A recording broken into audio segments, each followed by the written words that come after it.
You guys on MCPE are really stepping up your game. I mean, look at all of this redstone.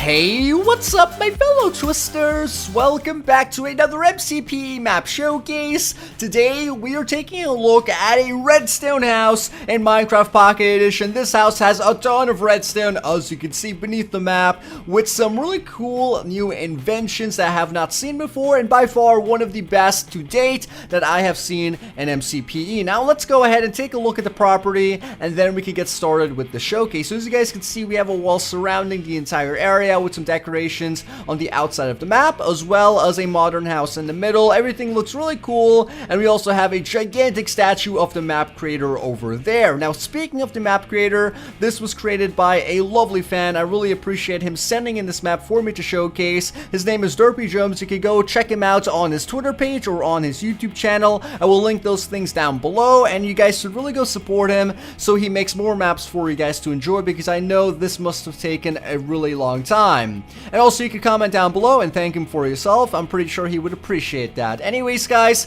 let's go ahead and check out the redstone in this map as well as the map itself. Alright, so as you guys can see, we do have this wall surrounding the entire property, and this wall has of course some redstone lighting in it. And what's cool about this is that we could go ahead and just click on this button. It's a T flip-flop and it will open up the front door. We could also click on this button again.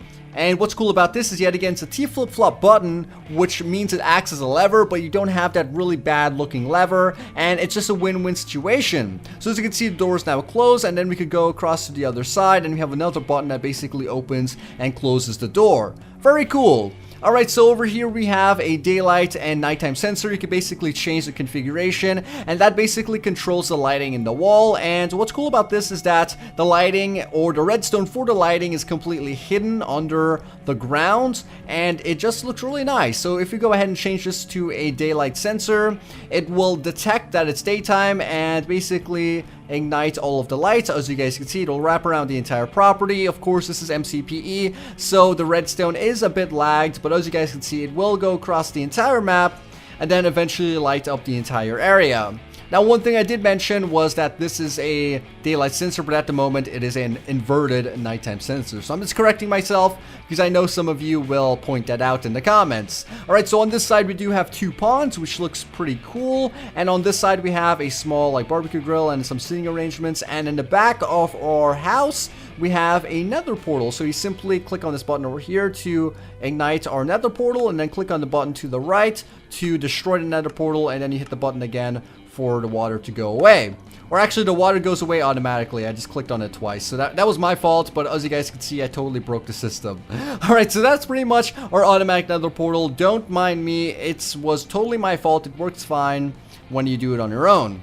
Alright, so on this side we have a pool, and I'm kind of disappointed that we don't have actual redstone lighting in here, because there's a lot of cool things on this map. But either way, it's pretty interesting, and we could hit this button over here to get our jacuzzi. But that is some amateur redstone. We have some amazing redstone at the bottom of the map. Don't you worry about it. Alright, so now let's go ahead and enter the inside of our house. This is the front door, as you guys can see, leading towards a living room. And this living room has a very nice T flip-flop that we could use to turn the lights on and off. Yet again, I really love that he implemented T flip-flops into the map, because they're way better than just using levers, and also a lot fancier. So over here, like I mentioned, we do have our living room, a staircase on this side which is going to take us to the second and third floor, as well as a kitchen on the right with a working refrigerator, and then a secret area which is going to take us to the bottom of the map. And then we can go upstairs and check out the second floor. The second floor is pretty simple. I'm going to speed through all of this so we can check out the redstone, because I know that's the most interesting part of the video. So over here we have a bathroom, very cool. On this side we have the staircase which is going to take us to the third floor.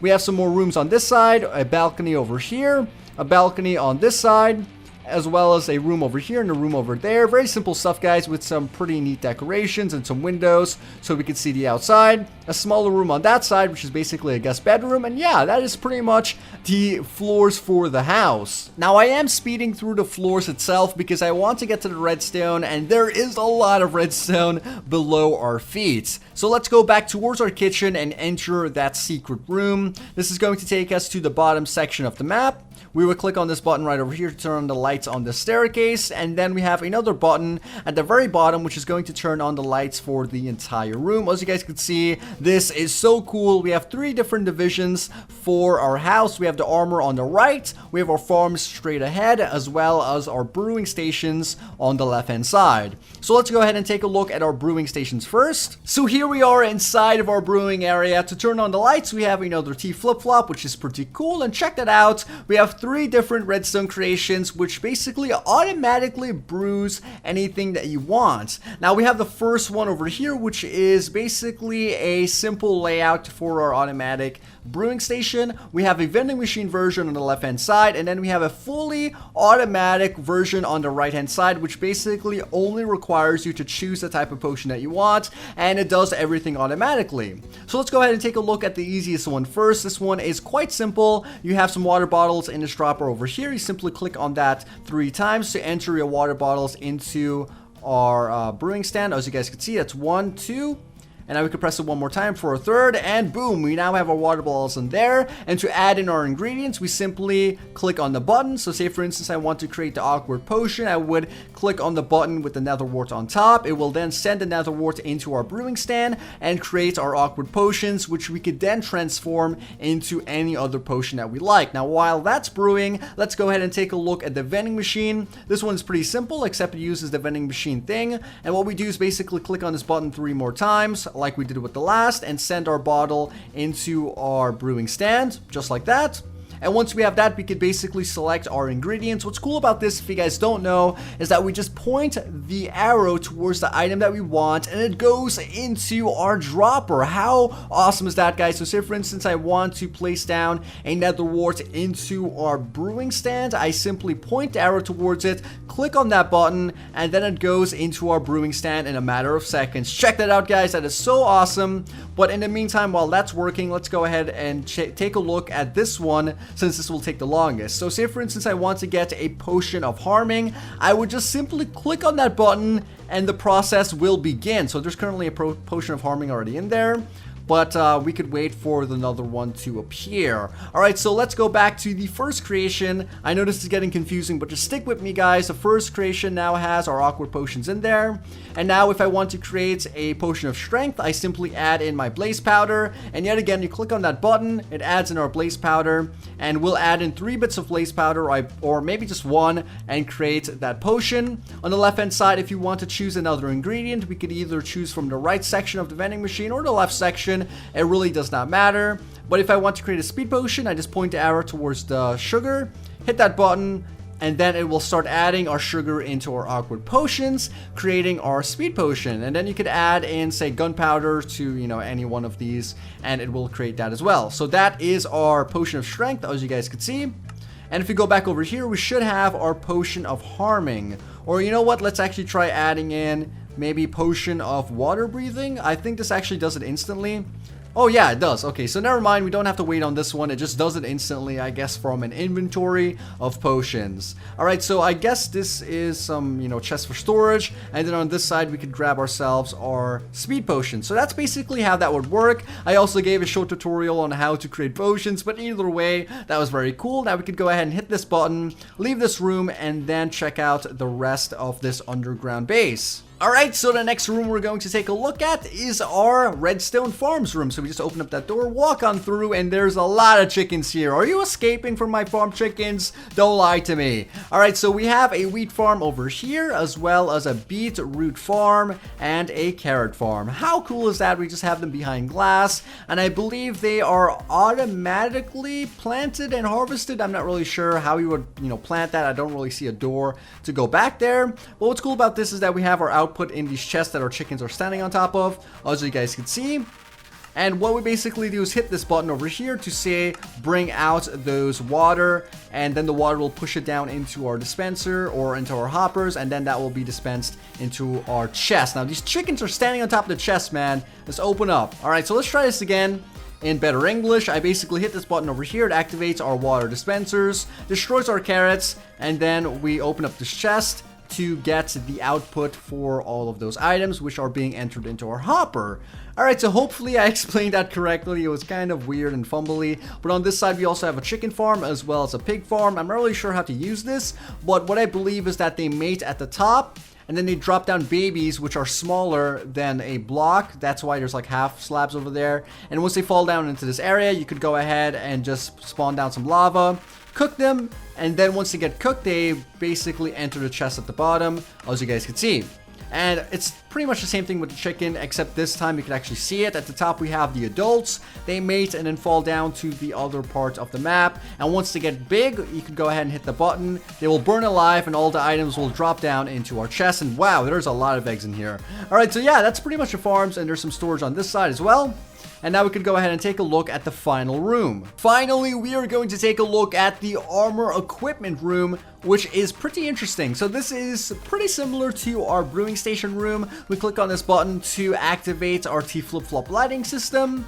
And yet again, we have several different armor fitting stations made with redstone. We have the simplest, which is basically 4 different armor fitting stations at the back. What you do is basically just walk onto the pressure plate and it fits you with armor. As you guys can see, I walked in over there and boom, we have our iron armor. Very simple to create, and you guys could probably find a tutorial somewhere on my channel. If you want to grab our leather armor, you simply walk in there again. And boom, check that out, we now are wearing our leather armor. So yes, it works very quickly, and you could add that into a doorway if you so choose, and just equip your armor automatically when you're leaving your house. Now on this side we have a specific armor selection system. What you simply do is, say for instance you want a diamond chest plate, you click on that button right over there. If you want a diamond helmet, you click on the button at the top. And say for instance you want an iron legging, you click on that button, and a gold boots, you just click on that, and it sends all of those items into our dispensers over here. You step in the middle, hit this button, and then you get those items dispensed onto your body. So let's go ahead and check this out. As you guys can see, we now have our diamond helmet, our diamond chest plate, our iron leggings, and our golden booties. And yeah, that is pretty cool. You could, select all of your armor very specifically, and it's basically all of those things built into one. And I'm pretty sure that takes up less room, maybe, I don't know. All right, so on this side we have another version of that armor equipment station, except this one just asks you which type of armor that you want: diamond, gold, iron, or leather. So say for instance I want to get diamond armor, full diamond armor. I simply click on that button, then hit this button over here, and boom, we now have a full set of diamond armor. And I'm missing the chest plate for some reason, but no worries, I had one in my inventory. So that's basically how that would work. And then this room has some more storage just for decoration, and also some lightings in the ceiling like you guys already know. So anyways guys, that's basically going to wrap up today's redstone map showcase. It was a pretty awesome redstone map for MCPE, and I'm really looking forward to seeing more amazing maps. If you guys do have any maps that you would like to submit, please do send it into my Twitter. My DMs are open for you guys to just message me whenever you like. I will only accept maps from MCPE as well as PC, and only original maps, as well as maps that meet the standard, just like this one. So just, submit something that everyone would enjoy, because that's really the whole idea. Anyways guys, I really do appreciate you watching this video. If you're watching all the way to the end, type in hashtag Team Twiistz in the comments, as well as don't forget to subscribe to see more awesome MCPE videos, as well as Minecraft videos and Redstone videos, and all of the best videos I guess you can imagine. Anyways, this was Twiistz. Yet again, I appreciate you watching, and I'll see you all next time.